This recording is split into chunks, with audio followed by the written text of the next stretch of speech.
Imam Syafi'i, seorang ulama besar yang namanya terukir abadi dalam sejarah Islam.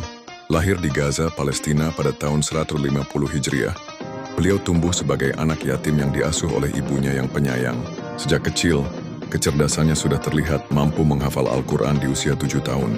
Perjalanan mencari ilmu membawa beliau ke berbagai tempat. Di Makkah, beliau berguru kepada Imam Muslim bin Khalid Az-Zanji.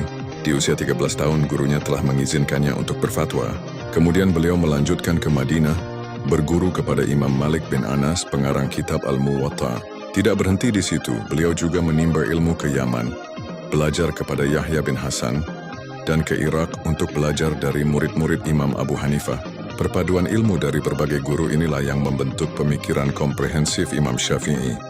Karya-karya beliau sungguh fenomenal. Ar-Risalah, kitab pertama tentang usul fiqh dalam Islam, dan masterpiece dalam bidang fiqh, menjadi rujukan utama dalam hukum Islam hingga hari ini. Beliau juga menulis ribuan bait syair yang syarat dengan hikmah dan nasihat. Yang menarik, Imam Syafi'i memiliki dua qaul atau pendapat. Qaul qadim yang beliau rumuskan di Irak, dan qaul jadid yang beliau tetapkan di Mesir. Menyesuaikan hukum dengan konteks sosial yang berbeda. Di antara murid-murid terkenal beliau adalah Imam Ahmad bin Hanbal, pendiri mazhab Hambali, Al-Muzani, dan Ar-Rabi' bin Sulaiman yang menjadi perawi utama kitab-kitab beliau. Mereka berperan besar dalam menyebarkan ajaran dan pemikiran Imam Syafi'i.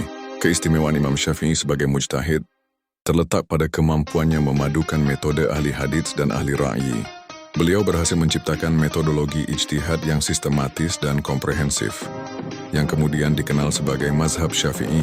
Imam Syafi'i wafat di Mesir pada tahun 204 Hijriah, meninggalkan warisan keilmuan yang tak ternilai. Hingga kini, mazhabnya menjadi salah satu yang paling banyak diikuti di dunia, terutama di Asia Tenggara, termasuk Indonesia. Kisah hidup Imam Syafi'i mengajarkan kita tentang kegigihan mencari ilmu, keterbukaan dalam berpikir, dan pentingnya menyeimbangkan antara teks dan konteks dalam memahami agama. Sungguh beliau adalah teladan sejati bagi para pencari ilmu di sepanjang masa.